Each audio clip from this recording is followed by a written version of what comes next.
Hello, good morning बेटा। कैसे हो आप सब? उम्मीद है बहुत अच्छे होंगे। तो चलिए अपना टॉपिक स्टार्ट करते हैं। Now we are on the unit number 9, that is coordination compound. और लास्ट वीडियो के अंदर हमने वैलेंस बॉन्ड थ्योरी को कंप्लीट किया था। ठीक है, तो 2 लेक्चर्स के अंदर हमने उसके अंदर जो कंपाउंड्स थे वो उनको डिटेल में डिस्कस किया and the limitation part of the valence bond theory. तो अब आपका लास्ट जो थ्योरी का पार्ट है वो बचता है इस चैप्टर में, और वो है बेटा क्रिस्टल फील्ड थ्योरी। ठीक है, तो 2 थ्योरीज पढ़ चुके हैं, उन्होंने क्या काम किया, क्या कमियां रह गई। तो जो सबसे सेटिस्फैक्टरी एक्सप्लेनेशन दिया regarding the bonding in the coordination compound is crystal field theory. Okay, माना कि कमियां इसमें भी हैं पर सबसे अच्छा एक्सप्लेनेशन यही दे पाई। ठीक है, so crystal field theory was proposed by Hans Bethe in 1929 and it is Johan van Vleck in 1932। ठीक है, वेलेक्स बॉन्ड थ्योरी ये मानती थी कि मेटल और लिगेंड के बीच का जो बॉन्ड है दैट इज अकोवलेंट, क्योंकि शेयरिंग हो रही थी। मेटल अपना वैकेंट डी ऑर्बिटल और जो लॉन पेयर है वो लिगेंड का लॉन पेयर वाला ऑर्बिटल आपस में ओवरलैप कर रही थी। तो वो कंसीडर करती है वैलेंस बॉन्ड थ्योरी कि bond between metal and ligand is covalent, जबकि क्रिस्टल फील्ड थ्योरी जो है इस बॉन्ड को कंसीडर करती है आयनिक, मतलब वो इलेक्ट्रोस्टैटिक अट्रैक्शन मानती है, इलेक्ट्रोस्टैटिक इंटरेक्शन समझती है। Crystal field theory assumes that the bond between the metal and the ligand is somewhat ionic और उनके बीच में इलेक्ट्रोस्टैटिक फोर्स ऑफ इंटरेक्शन उस अट्रैक्शन उस टाइप का कुछ देखने को मिलता है। ठीक है, तो दोनों के बीच में बहुत पॉइंट ऑफ डिफरेंस है। Valence bond theory covalent nature मानती है बॉन्ड का, जबकि ये क्या मानती है, आयनिक। ये फोर्स ऑफ अट्रैक्शन बिल्कुल वैसी ही है जैसी किसी आयनिक क्रिस्टल में होती है। एक आयनिक क्रिस्टल के अंदर जो फोर्स ऑफ अट्रैक्शन है आप सॉलिड स्टेट में पढ़ चुके हो, that is between positive and negative ions. भाई आयनिक क्रिस्टल में पॉजिटिव और नेगेटिव आयंस के बीच में जो फोर्स ऑफ अट्रैक्शन है वो होता है। तो इसी वजह से थ्योरी का नाम भी दिया गया है क्रिस्टल फील्ड थ्योरी, क्योंकि इसमें मेटल और लिगेंड के बीच में जो फोर्स ऑफ अट्रैक्शन है वो कुछ कुछ वैसी ही है जैसे किसी आयनिक क्रिस्टल के बीच में होती है। तो थ्योरी का भी नाम पड़ गया क्रिस्टल फील्ड थ्योरी। ओके, चलिए now some basic points regarding this theory. तो ये क्या कहती है कि जो मेटल है, मेटल आयन, मेटल, उसको हम पॉइंट पॉजिटिव चार्ज मानते हैं, पॉइंट पॉजिटिव चार्ज। ओके, और जो लिगेंड है उसको आप पॉइंट नेगेटिव चार्ज मानिए, that is point negatively charge. Okay, so क्या कहता है कि जो मेटल आयन है वो एक पॉजिटिव चार्ज की तरह बिहेव करती है, क्योंकि जनरली मेटल्स के ऊपर चार्ज पॉजिटिव पाया जाता है। ठीक है, और जो लिगेंड्स है वो नेगेटिव चार्ज की तरह बिहेव करते हैं। क्यों? क्योंकि या तो नेगेटिव चार्ज लिगेंड्स होते हैं या न्यूट्रल होते हैं। अगर वो न्यूट्रल होते हैं तो बेटा उनपे लोन पेयर होते हैं, और लोन पेयर खुद इलेक्ट्रॉन्स मतलब नेगेटिवली चार्ज है। तो अगर आपका लिगेंड न्यूट्रल है या फिर वो नेगेटिवली चार्ज है, तो नेगेटिव चार्ज है तो मतलब नेगेटिवली चार्ज है ही, पर अगर वो न्यूट्रल भी है तब भी वो लोन पेयर कैरी करते हैं और उनके नाते वो नेगेटिवली चार्ज होते हैं। मेटल पॉजिटिवली चार्ज, लिगेंड्स क्या है बेटा, नेगेटिवली चार्ज है। ठीक है, और ये क्या कहता है कि जब कोई मेटल आयन लिगेंड के साथ कोऑर्डिनेट बॉन्ड बनाती है, ठीक है, तो मेटल आयन जब तक लिगेंड के कांटेक्ट में नहीं आती, मेटल आयन का जो डी ऑर्बिटल है वो डीजेनरेट होता है, डीजेनरेट। डीजेनरेट का मतलब है इक्वल एनर्जी के ऑर्बिटल्स होते हैं, इक्वल एनर्जी ऑर्बिटल। क्या कहता है कि जब तक कोई मेटल आयन लिगेंड के कांटेक्ट में नहीं आता, उस मेटल आयन के सारे डी ऑर्बिटल्स डीजेनरेट होते हैं, उनकी एनर्जी बराबर बराबर होती है। जैसे हम डी के 5 ऑर्बिटल बनाते हैं, हो सकता है मेटल आयन में किसी में 2 इलेक्ट्रॉन हो, किसी में 1 और इलेक्ट्रॉन हो ऑर्बिटल में, पर ये पांचों बराबर बराबर एनर्जी क्यों होगी? तभी तो हम सारे डब्बे एक साथ बनाते हैं। अगर इनमें से मान लीजिए इसकी एनर्जी ज्यादा होती तो इस डब्बे को मुझे ऊपर बनाना पड़ता, या इसके नीचे होती तो मेरे को इसको नीचे बनाना पड़ता। मैं ये सारे डब्बे एक साथ इसलिए बनाती हूँ क्योंकि सबकी एनर्जी क्या होती है बेटा, बराबर। भले कोई डब्बा खाली हो या किसी में 2 इलेक्ट्रॉन हो या किसी में क्या हो, 1 इलेक्ट्रॉन हो। ठीक है, तो मेटल आयन जब तक लिगेंड को अप्रोच नहीं करती तब तक उसके सारे जो डी ऑर्बिटल्स हैं वो क्या होते हैं, डीजेनरेट होते हैं। ओके, अब क्या है कि मेटल आयन लिगेंड के पास या लिगेंड मेटल के पास आएगा तो लिगेंड नेगेटिवली चार्ज है, ठीक है, जिसके ऊपर लॉन पेयर और नेगेटिव चार्ज होगा। उसके बाद आपका जो मेटल आयन है वो क्या है, पॉजिटिवली चार्ज है। पर ऐसा तो नहीं होता कि एक पॉजिटिव आयन और एक लिगेंड आके बॉन्ड बना रहे हैं, बहुत सारे लिगेंड आते हैं, कभी 4, कभी 5, कभी 6, कभी मान लीजिए 3 आ रहे हैं। तो जब इतने सारे नेगेटिव चार्ज एक साथ मेटल की तरफ बढ़ते हैं तो उन नेगेटिव चार्जेस में भी रिपल्शन होती है। आप ऐसा तो नहीं करोगे ना कि मैडम मेटल से मुझे 3 बॉन्ड बनाने, मैंने 3 ऐसे बना दिए, नहीं, आप इन 3 बॉन्ड्स को इतने एंगल के ऊपर रखोगे कि इनमें रिपल्शन कम से कम हो। याद करिए वेस्पर थ्योरी, उसमें केमिकल बॉन्डिंग 11th चैप्टर। तो लिगेंड जब मेटल के साथ आके जुड़ते हैं तो अपने नेगेटिव चार्ज की रिपल्शन को कम से कम करने के चक्कर में दूर से दूर जाके जुड़ते हैं, बड़े से बड़े एंगल पे जितना पॉसिबल हो पाता है। और उसी से इनकी ज्योमेट्री जो है वो डिसाइड होती है कि अगर मुझे 3 बॉन्ड बनाने तो मैं मैक्सिमम एंगल क्या लूंगी, 120 का, कि भाई 120 से ज्यादा दूर तो मैं रख ही नहीं सकती 3 बॉन्ड्स को। तो 120 डिग्री के एंगल के ऊपर ये ट्रायंगुलर प्लेनर स्ट्रक्चर बन जाएगा। समझ रहे हो मेरी बात? अगर मुझे 4 बॉन्ड बना रहे तो मैं 109.28 के एंगल के ऊपर रखूंगी। तो जब नेगेटिव चार्जेस अप्रोच करते हैं मेटल आयन को, तो नेगेटिव चार्जेस में रिपल्शन कम से कम करने के चक्कर में वो एक स्पेस में खुद से जितना दूर हो सके उतनी दूर खुद को अलाइन कर लेते हैं, और इससे उनकी ज्योमेट्री जो है वो क्या होती है बेटा, डिसाइडेड होती है। ठीक है। कई बार क्या होता है कि जो लिगेंड आ रहा है वो जो डी ऑर्बिटल है इनको बहुत ही सिमेट्रिकल इनके साथ बिहेव करता है। मतलब इन यूं समझ लीजिए कि जब वो इन डी जनरेट ऑर्बिटल्स की तरफ अप्रोच करते हैं लिगेंड, तो वो एक सिमेट्रिकल मैनर में अप्रोच करते हैं और इन सब की एनर्जी जो है वो बराबर बराबर बढ़ाते हैं। ठीक है, जिसकी सबकी 2-2 किलो जूल बढ़ा दी तो फिर बाद में भी चीजें सिमेट्रिकल ही रहती है। पर ज्यादातर केस में जब लिगेंड अप्रोच करता है मेटल आयन को तो वो इन डी ऑर्बिटल्स को सिमेट्रिकली हैंडल नहीं करते। ज्यादातर केस में सिमेट्रिकली नहीं आते लिगेंड्स, कोई एक्स एक्सिस से आ रहा है, कोई वाई से, कोई जेड एक्सिस से, बहुत ही सिमेट्रिकल फील्ड नहीं होती लिगेंड्स की, ये समझिए आप। तो इन ऑर्बिटल्स की एनर्जी वो कम ज्यादा कर देते हैं। ठीक है, मतलब जब तक लिगेंड नहीं आए तब तक सब ठीक है, डी ऑर्बिटल बराबर बराबर एनर्जी के डी जनरेट है। बट जब लिगेंड आते हैं ना तो क्योंकि वो नेगेटिव चार्ज है, वो एक दूसरे को रिपल करते हैं, अपनी रिपल्शन को कम करना चाहते हैं। ठीक है, तो वो इन ऑर्बिटल्स को बराबर बराबर एनर्जी का नहीं रहने देते और उनकी एनर्जी कम ज्यादा हो जाती है। मतलब अब तुम्हारे डीजेनरेसी क्या होगी बेटा, स्प्लिट होगी। ये डीजेनरेसी अब खत्म होगी। अब कोई ऑर्बिटल कम एनर्जी का और कोई ऑर्बिटल ज्यादा एनर्जी का जो है वो हो जाता है। ये कौन डिसाइड करता है कि कौन सा ऑर्बिटल कम एनर्जी का और कौन सा ज्यादा एनर्जी का होगा? That will be decided by the geometry, कि तुम्हारा कॉम्प्लेक्स ऑक्टाहेड्रल है कि टेट्राहेड्रल है कि स्क्वायर प्लेनर है। ठीक है, मतलब आपके जो इलेक्ट्रॉन डेंसिटी है वो एक्सिस के ऊपर प्रेजेंट है कि एक्सिस के बिटवीन में प्रेजेंट है, वो चीजें डिसाइड करती है कि किस ऑर्बिटल की एनर्जी कम और किस ऑर्बिटल की एनर्जी ज्यादा होगी। ठीक है, तो ये तो बेसिक पॉइंट ऑफ डिफरेंस थे। अब हमें एक बार टेट्राहेड्रल में, एक बार स्क्वायर प्लेनर में और एक बार ऑक्टाहेड्रल में क्रिस्टल फील्ड थ्योरी को पढ़ना है कि ऑक्टाहेड्रल, स्क्वायर प्लेन और टेट्राहेड्रल कॉम्प्लेक्सेस में कैसे ये बॉन्डिंग समझाती है। तो स्टार्ट करते हैं with the octahedral, the most important. The crystal field theory in octahedral complexes bonding वो कैसे समझाती है, या फिर यूं कह लीजिए आप the crystal field splitting in the octahedral complexes. Splitting से मेरा मतलब है डीजेनरेसी का स्प्लिट होना, वो जो डी ऑर्बिटल बराबर बराबर एनर्जी के थे उनका ऊपर नीचे होना। ठीक है, तो ऑक्टाहेड्रल कॉम्प्लेक्सेस कुछ ऐसे हैं, आपको शेप पता है बेटा। जैसे यहाँ पे मान लीजिए मेरे पास कोई मेटल आयन है जिसके ऊपर चार्ज है पॉजिटिव, ये मेरी एक्स एक्सिस है।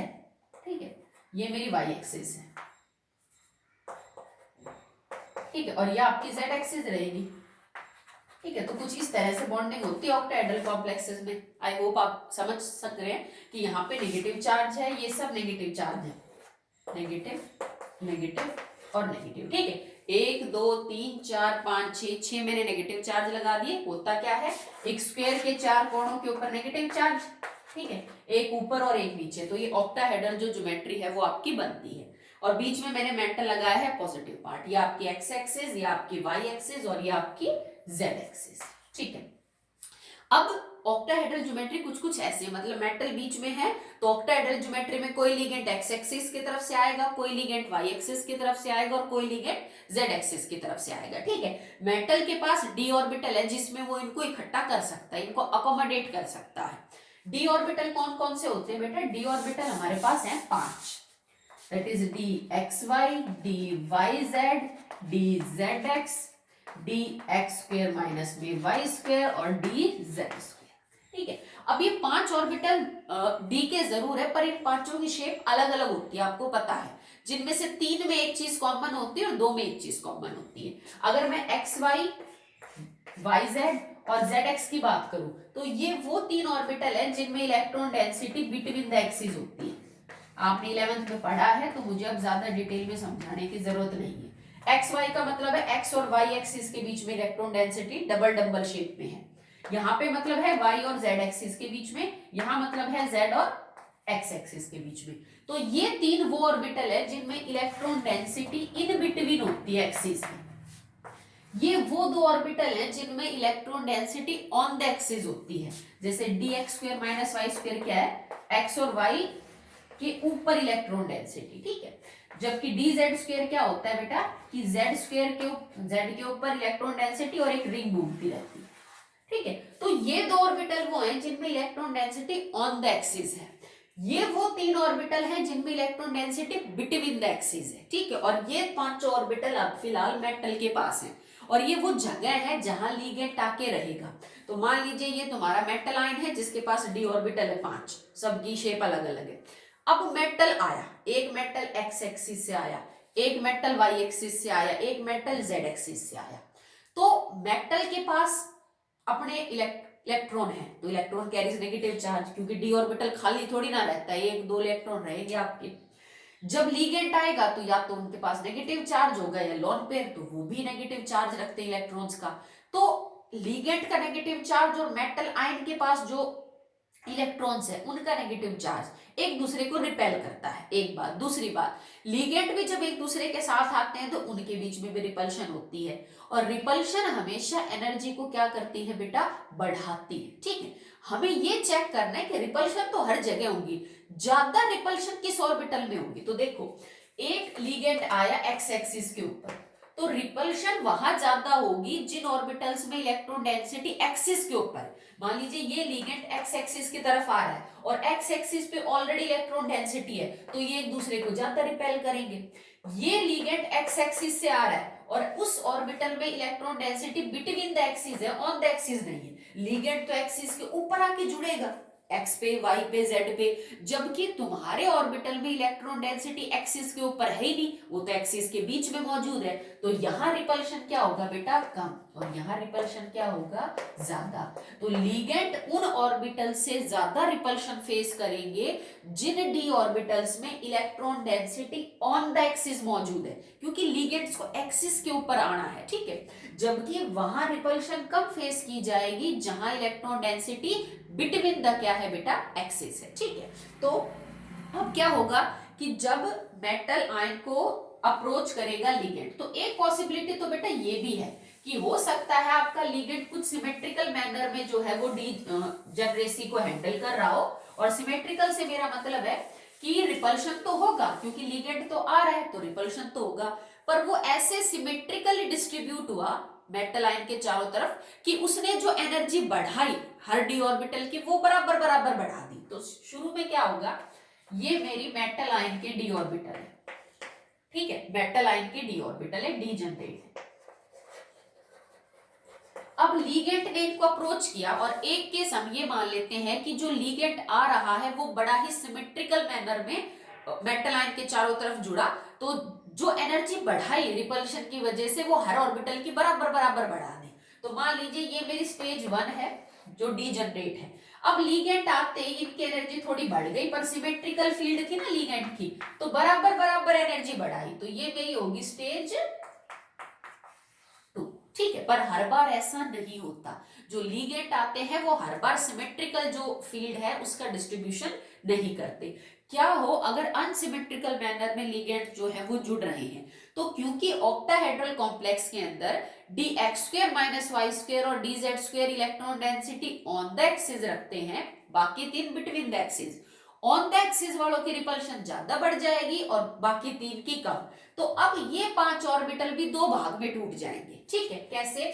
इनमें से दो ऑर्बिटल आप क्या करोगे बेटा, ऊपर की तरफ लिखोगे जिनकी एनर्जी बढ़ गई क्योंकि उनमें रिपल्शन ज्यादा थी। कौन कौन से थे वो बेटा? dx² माइनस में y² और dz²। ये इनकी रिपल्शन ज्यादा बढ़ी क्योंकि electron density on the axis थी। इनकी रिपल्शन कम जो है वो हुई। आप कह सकते हो कि इसके बाद इनकी जो रिपल्शन है इनमें कम हुई, तो इसके मुकाबले इनकी थोड़ी ज्यादा बढ़ी। तो ये xy, yz और zx ये सारे d ऑर्बिटल हैं। ठीक है, आप क्या कह सकते हो कि ये जो एनर्जी है इसको आप एक तरह से मीन एवरेज मान लीजिए, और मैं इसको बैरी सेंटर बोलती हूँ। This is barycentre. आप एक तरह से मीन मान लीजिए कि जीरो है फिलहाल यहाँ एनर्जी, जबकि कुछ ना कुछ तो होगी। हमें ये पता करना है इस एनर्जी से इनकी तो कितनी बढ़ी और इनकी कितनी घटी। पहले कोई भी वैल्यू हो सकती है, मैंने उसको जीरो मान लिया कि है तो भाई पांचों की यहाँ पे बराबर ही ना। अब अगर अनसिमेट्रिकल फील्ड में लिगेंड आ रहे हैं तो इन तीनों की तो थोड़ी बढ़ जाएगी और इनकी सॉरी दोनों की तो बढ़ जाएगी और इन तीनों की क्या हो जाएगी, घट जाएगी। बराबर बराबर नहीं होगा कि मैडम इसकी 5 किलो जूल बढ़ गई तो इसकी 5 किलो जूल घट गई, नहीं बेटा ऐसा बिल्कुल भी नहीं होगा। ठीक है, इनकी अलग अलग मैनर में जो है वो घटती और बढ़ती है। इन दो ऑर्बिटल्स को हम Eg ऑर्बिटल्स बोलते हैं, जबकि इन तीनों को हम T2G ऑर्बिटल्स बोलते हैं। These are known as Eg orbitals and these are known as the T2G orbitals। ठीक है, यहाँ आप ये जो है मेरा बैरी सेंटर हो गया, जहां पे एनर्जी मैंने क्या मान रखी है बेटा, जीरो मान रखी है। तो ये वैल्यू होती है 0.4 और ये वैल्यू होती है 0.6। ठीक है, and this is triangle note. Triangle note, triangle note का मतलब क्या है? ये बेटा एनर्जी है एक तरह की जिसको हम क्रिस्टल फील्ड स्प्लिटिंग एनर्जी बोलते हैं, CFSE, crystal field splitting energy. तो O का मतलब है यहाँ पे ऑक्टाहेड्रल के केस में, यहाँ पे ऑक्टाहेड्रल के केस में। इसका मतलब अगर इस वैल्यू बैरी सेंटर को मैं जीरो मानती हूं तो इनकी कितनी कम हो गई, 0.4 कम हो गई। माइनस का मतलब है घट गई, जीरो से -0.4 हो गई। इनकी कितनी बढ़ी, 0.6 बढ़ी। पॉजिटिव क्यों? क्योंकि बढ़ी है। तो देखो ये तो 0.4 घटी और इनकी पॉइंट क्या हो गई, 6 बढ़ी। तो जहां जो भी आपकी एनर्जी यहां रहेगी उससे 0.4 के हिसाब से यहां घट जाती है और 0.6 के हिसाब से यहां पे क्या हो जाती है बेटा, बढ़ जाती है। ठीक है, ये जो डिफरेंस है इन दोनों ऑर्बिटल्स के एनर्जी के बीच का जो अंतर है, difference between the energy of T2G and EG orbital is CFSE। उसको हम क्या बोलते हैं, क्रिस्टल फील्ड स्टेबलाइजेशन एनर्जी या फिर क्रिस्टल फील्ड स्प्लिटिंग एनर्जी। ठीक है, इन दोनों के बीच का, जैसे कोई भी लिगेंड आया और मेटल का जो d ऑर्बिटल है वो ऐसे टुकड़ों में टूट गया, तो इस और इस ऑर्बिटल की एनर्जी में जो अंतर है वो क्या कहलाया जाता है, क्रिस्टल फील्ड स्प्लिटिंग एनर्जी या फिर crystal field stabilisation energy. I hope आपको समझ आया होगा। ऊपर दो ऑर्बिटल, नीचे तीन, ये तीनों बराबर बराबर एनर्जी के। इसमें आप आगे इसको लिखो कोई फर्क नहीं पड़ता। ये दोनों भी बराबर एनर्जी के, पहले इसको लिखो या पहले इसको लिखो कोई फर्क नहीं पड़ता। ठीक है, आपको ये अरेंजमेंट याद रखना है। दूसरी बात आपको ये याद रखना है कि ऊपर प्लस 0.6 है और नीचे -0.4 है, क्योंकि अगले वाले केसेस में ये अपोजिट भी हो जाएगा। ठीक, आगे देखिए बेटा, this difference that is called as CFS is represented by a triangle and knot. It is for octahedral। तो ये जो आपने लिखा ना 0.6 ट्रायंगल नॉट, 0.4 ट्रायंगल नॉट, तो ट्रायंगल नॉट ये एनर्जी का डिफरेंस है, तो multiply by 0.4 minus and plus 0.6। ठीक है, अब ये कौन डिसाइड करता है कि इनके बीच में जो ये गैप एनर्जी का ये कितना होगा? बेटा ये हर लिगेंड के केस में अलग अलग होता है।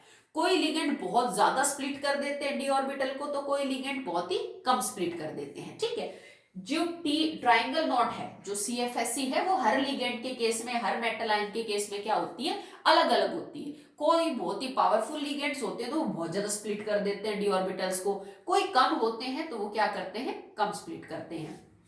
हमने एक सीरीज बना रखी है स्पेक्ट्रो केमिकल सीरीज, जिसमें कुछ गिने चुने लिगेंड्स को लेके हमने उनको इस हिसाब से अरेंज कर रखा है कि किसकी CFSC ज्यादा और किसकी कम, मतलब कौन ज्यादा स्प्लिटिंग करते हैं और कौन कम। ठीक है, तो ये सीरीज जो है वो I नेगेटिव से शुरू होती है जो सबसे कम स्प्लिटिंग करता है, और खत्म होती है कार्बन मोनोऑक्साइड पे जो सबसे ज्यादा स्प्लिटिंग करता है। सारे लिगेंड नहीं है, सेलेक्टेड लिगेंड्स है। So there is a series known as spectrochemical series, उसमें हमने लिगेंड्स को बढ़ती हुई CFSC के हिसाब से अरेंज किया है। तो आप इस सीरीज को मेमोराइज करेंगे ताकि आपको पता चल सके कि out of these two ligands कौन ज्यादा स्प्लिटिंग करेगा और कौन क्या करेगा, कम। जो शुरू में लिगेंड्स हैं वो स्प्लिटिंग कम करते हैं, तो ये लिगेंड्स कैसे होते हैं, वीक फील्ड लिगेंड्स, जो पेयरिंग नहीं करवाएंगे। जो लिगेंड्स सबसे आखिर में पाए जाते हैं उनकी CFSC बहुत होती है, बहुत ज्यादा गैप होता है, तो ये लिगेंड्स होते हैं स्ट्रॉन्ग फील्ड लिगेंड्स। ठीक है, जो चीज वैलेंस बॉन्ड थ्योरी नहीं समझा पाई कि कब कोई लिगेंड स्ट्रॉन्ग वीक होता है, इसका एक्सप्लेनेशन आपको क्रिस्टल फील्ड थ्योरी में मिल जाएगा। तो ये सीरीज आप याद करेंगे, जितना ज्यादा हो सके इसके लिगेंड्स को सिस्टमेटिक मैनर में इंक्रीजिंग ऑर्डर में जो है वो आप याद करेंगे। ठीक है, तो समझ सकते हो strong weak field ligand, high spin complex, low spin complex and all that. ठीक है, इसके बाद अगर आपको कोई CFSC निकालने को बोले किसी ऑक्टाहेड्रल कॉम्प्लेक्स में, तो आप निकाल सकते हो आराम से, कोई दिक्कत वाली बात नहीं। जैसे मैं यूं कह दूं, बेटा मेरे पास एक ऑक्टाहेड्रल कॉम्प्लेक्स है, ठीक है, जिसके अंदर D4 कॉन्फ़िगरेशन है। भाई एक ऑक्टाहेड्रल कॉम्प्लेक्स है, ये वो बताएगा, नहीं तो तुम्हें पता ही नहीं चलेगा मैं फॉर्मूला किस हिसाब से लगाऊं। D4 कॉन्फ़िगरेशन है और ये कॉम्प्लेक्स हाई स्पिन है, इसकी CFSC निकालो कि ऑक्टाहेड्रल कॉम्प्लेक्स है, D4 आयन है, हाई स्पिन कॉम्प्लेक्स है, CFSC निकालो। अब हाई और लो में D4 में क्या बदल जाता है, देखो एक तो हाई और एक लो। हाई स्पिन का मतलब है मुझे इलेक्ट्रॉन्स को सिंगल सिंगल रखना है, पेयरिंग बाद में करवानी है, ठीक है। और लो स्पिन का मतलब है मुझे पेयरिंग करवानी है। तो अगर मुझे 4 इलेक्ट्रॉन भरने पड़े ऑक्टाहेड्रल के केस में इस पैटर्न में, तो मैं 4 इलेक्ट्रॉन कैसे भरूंगी, अगर स्पिन हाई हो तो पहले एनर्जी कम एनर्जी वाले भी इलेक्ट्रॉन भरते हैं, इनकी एनर्जी कम है बेटा, तो 1 2 3। अब स्पिन हाई कब हो सकती है, अगर मैं चौथा इलेक्ट्रॉन यहां ना भर के यहां भरूं, यहां भरते तो स्पिन 2 ही बच गई, यहां भरते 4, तो हाई स्पिन में आप इलेक्ट्रॉन्स को यूं भरेंगे 1 2 3 और एक ये 4। अब मैं तुमसे इसकी CFSC पूछूं तो तुम क्या कहोगे कि मैडम 3 इलेक्ट्रॉन्स की तो -0.4 है, क्योंकि यहां हर ऑर्बिटल की -0.4 ट्रायंगल नॉट हुई, तो आप लिखोगे 3 मल्टीप्लाई बाय -0.4 ट्रायंगल नॉट, तो ये कितना हो गया 1.2 माइनस ट्रायंगल नॉट। इस एक इलेक्ट्रॉन की कितनी है 1 मल्टीप्लाई बाय 0.6, तो 1 multiply by 0.6 triangle nought, that is 0.6 triangle nought. इन दोनों को ऐड कर दूं तो मैं ऐड कर दूंगी -1.2 प्लस में 0.6 triangle not, answer will be -0.6 triangle not. तो आप कहोगे कि अगर कोई D4 स्पीसीज हाई स्पिन में है तो उसकी CFSC मैडम -0.6 जो है वो ट्रायंगल नॉट आएगा, ठीक है। अगर यही चीज लो में होती तो तुम क्या कहते, मैडम अब ये इलेक्ट्रॉन भी इधर ही आएगा, क्योंकि स्पिन मुझे क्या करनी है कम, मतलब पेयरिंग होगी नीचे से, पहले ही पेयरिंग शुरू हो गई, ये सारे भर जाएंगे तब इनका नंबर आएगा। तो अब मैं क्या करती, 4 गुणा में -0.4, तो 4 गुणा में -0.4, तो -1.6 ट्रायंगल नॉट आती। अगर स्पिन क्या होती लो और हाई होती तो क्या आती -0.6। मैंने D1 D2 और D3 की CFSC क्यों नहीं कैलकुलेट करी, क्योंकि फर्क ही नहीं पड़ता कि हाई स्पिन है कि लो स्पिन है, बराबर ही आनी है। भाई एक इलेक्ट्रॉन तो यही भरा जाएगा, स्पिन हाई हो चाहे लो हो, 2 इलेक्ट्रॉन भी ऐसे और ऐसे ही भरे जाएंगे, क्योंकि मैं दोनों को तो एक साथ पेयर करवाने से रही, ठीक है। उसके बाद 3 इलेक्ट्रॉन भी 1 2 और 3 ही हो सकते हैं। बात आती है चौथे इलेक्ट्रॉन की कि 1 2 3 या 4 करूं, या फिर 1 2 और 3 और 4 करूं। तो 4 5 6 7 8 में फर्क पड़ता है इतना, 9 10 में भी कोई फर्क नहीं पड़ता, स्पिन हाई हो स्पिन लो हो। तो ये चीज वो आपसे बताएगा कि बेटा कॉम्प्लेक्स ऑक्टाहेड्रल है, स्पिन हाई है कि लो है, तब आप CFSC निकाल सकते हो, ठीक है। अगर वो ऑक्टाहेड्रल ना बताए, टेट्राहेड्रल कुछ भी ना बताए, तो अलग अलग CFSC निकलेगी, देन यू गेट कंफ्यूज। अगर वो ये कह रहा है कि D4 की निकालो, तो हाई और लो आप दोनों निकालोगे, क्योंकि दोनों क्या होंगे बेटा अलग अलग होंगे, ठीक है। समझ रहे आई होप। अगर कई बार क्या करते हैं कि ट्राइंगल नॉट की जगह कुछ दूसरी यूज कर लेते हैं टर्म, दैट इज DQ, तो कोई दिक्कत नहीं है। अगर DQ फॉर्म में रिप्रेजेंट कर रहे हो आप एनर्जी को तो फिर पॉइंट हट जाता है, फिर वो 4 और 6 हो जाएंगे, 0.6 और 0.4 की जगह, ठीक है। जैसे मान लो मैं आपसे ये पूछूं कि बेटा मेरे को आप D7 के निकाल के दिखाओ, ऑक्टाहेड्रल कॉम्प्लेक्स में D7 की लो और हाई दोनों निकाल के दिखाओ, D7 हाई और D7 लो। अब आप क्या कहोगे मैडम हाई में इलेक्ट्रॉन कैसे भरे जाएंगे, 1 2 3 4 और 5, पहले तो मैं सब में सिंगल सिंगल भरूंगी भाई, फिर 6 और 7 को तो पेयर होना ही होना पड़ेगा, कोई ऑप्शन नहीं है। तो अब कैसे निकलेगी, यहाँ पे 5 इलेक्ट्रॉन है, 5 गुणा में -0.4 प्लस में 2 गुणा में 0.6 ट्राइंगल। आई होप कर लोगे हाई के केस में।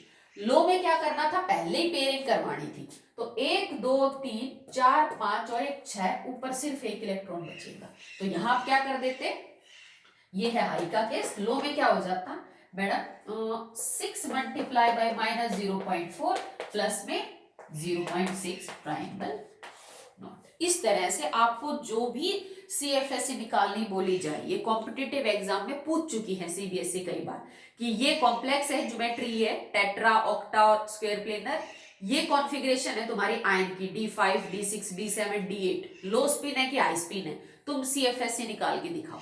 तो अभी सिर्फ हमने ऑक्टाहेड्रल कॉम्प्लेक्स का ही स्प्लिटिंग पैटर्न देखा है, तो उस हिसाब से आप CFSE आराम से निकाल सकते हो। याद रखिएगा ऊपर है +0.6, नीचे है -0.4, ठीक है। आगे जाके पैटर्न जस्ट रिवर्स हो जाता है, तो आपको उस चीज का ध्यान रखना है।